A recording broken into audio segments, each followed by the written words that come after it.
Supreme court में टली मदन दिलावर की एसएलपी पर सुनवाई। सुप्रीम कोर्ट ने कहा कल 6 बसपा विधायकों की ट्रांसफर याचिका के साथ करेंगे सुनवाई। राहुल गांधी सचिन पायलट मुलाकात की आज संभावना। पायलट कैंप से जुड़े सूत्रों ने दिए संकेत। आलाकमान के बुलावे पर हो रही मुलाकात। राहुल ने पायलट के सामने सभी विधायकों को साथ लेकर आने की रखी शर्त। प्रधानमंत्री नरेंद्र मोदी ने अंडमान निकोबार को एक नई सौगात दी। चेन्नई से पोर्ट ब्लेयर तक बिछाई गई submarine optical fibre cable PM Modi ने उद्घाटन किया।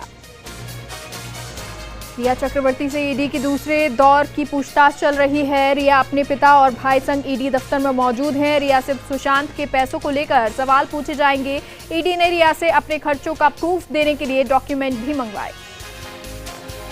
जम्मू कश्मीर के नवनियुक्त उपराज्यपाल मनोज सिन्हा की राष्ट्रपति रामनाथ कोविंद से मुलाकात। उपराष्ट्रपति वेंकैया नायडू से भी मिले सिन्हा। शुक्रवार को ली थी उपराज्यपाल पद की शपथ। पूर्व राष्ट्रपति प्रणब मुखर्जी कोरोना पॉजिटिव, खुद ट्वीट कर दी पॉजिटिव होने की जानकारी। कहा मेरे संपर्क में आने वाले लोग जरूर करवाएं टेस्ट। यूपी में ब्राह्मणों को रिझाने की एसपी बीएसपी में होड़। बसपा सुप्रीमो मायावती का बड़ा बयान। सत्ता में आने पर लगाएंगे परशुराम की बड़ी प्रतिमा। रक्षा मंत्री राजनाथ सिंह आज आत्मनिर्भर भारत सप्ताह की शुरुआत करेंगे। रक्षा मंत्री के कार्यालय में ये जानकारी दी गई। कार्यालय ने रविवार देर रात ट्वीट कर कहा कि कार्यक्रम का आयोजन दोपहर 3:30 बजे होगा। मुख्यमंत्री अशोक गहलोत पहुंचे जयपुर। चार्टर विमान से जैसलमेर से पहुंचे जयपुर। पीसीसी चीफ गोविंद डोटासरा, विधायक संयम लोढ़ा भी आए साथ में। सियासी संकट के बीच कल होगी बीजेपी विधायक दल की बैठक। क्राउन प्लाजा में बैठक के बाद होगी बाड़ेबंदी। आरएलपी के 3 विधायक होंगे शामिल। बीजेपी विधायकों और गुलाबचंद कटारिया के बाढ़ नियंत्रण को लेकर मुख्यमंत्री योगी आदित्यनाथ ने सीएम आवास पर वीडियो कॉन्फ्रेंसिंग की, जिसमें बाढ़ प्रभावित जिलों के डीएम और बाढ़ नियंत्रण कार्य योजना से जुड़े अधिकारी मौजूद रहे। इस दौरान सीएम योगी ने आवश्यक निर्देश दिए। नेपाल के विदेश मंत्रालय ने भारत के विदेश मंत्री जयशंकर के जरिए गौतम बुद्ध पर की गई टिप्पणी पर ऐतराज जताया। नेपाल का कहना है कि गौतम बुद्ध पर मामला संदेह और विवाद से परे है और इस तरह बहस का विषय नहीं हो सकता।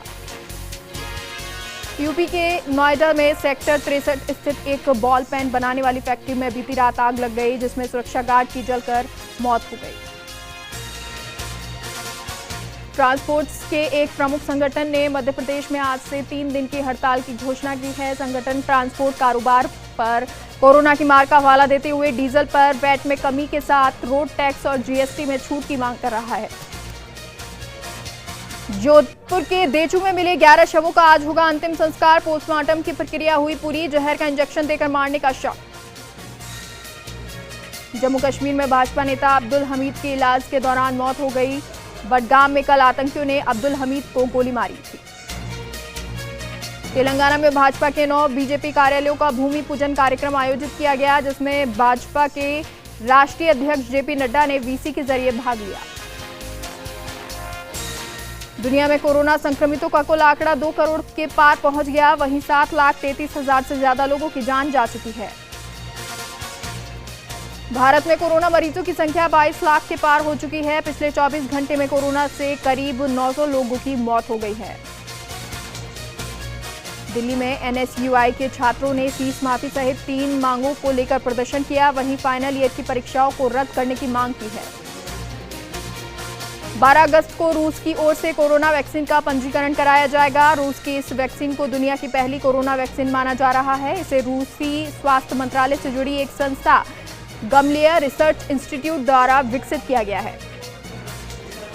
योग गुरु बाबा रामदेव की पतंजलि आईपीएल 2020 की स्पॉन्सरशिप के लिए बोली लगाने पर विचार कर रही है। भारतीय हॉकी टीम के एक और खिलाड़ी मनदीप सिंह कोरोना वायरस से संक्रमित पाए गए हैं। केरल के 6 जिलों में भूस्खलन से तबाही। इडुक्की में भूस्खलन से मरने वालों की संख्या हुई 43, 17 और लोगों के शव किए गए बरामद। देश के कई हिस्सों में भारी बारिश और बाढ़ से बेहाल है। मौसम विभाग के मुताबिक मुंबई और तटीय महाराष्ट्र के अन्य हिस्सों में आज से दक्षिण पश्चिम मानसून फिर से सक्रिय होने की संभावना है।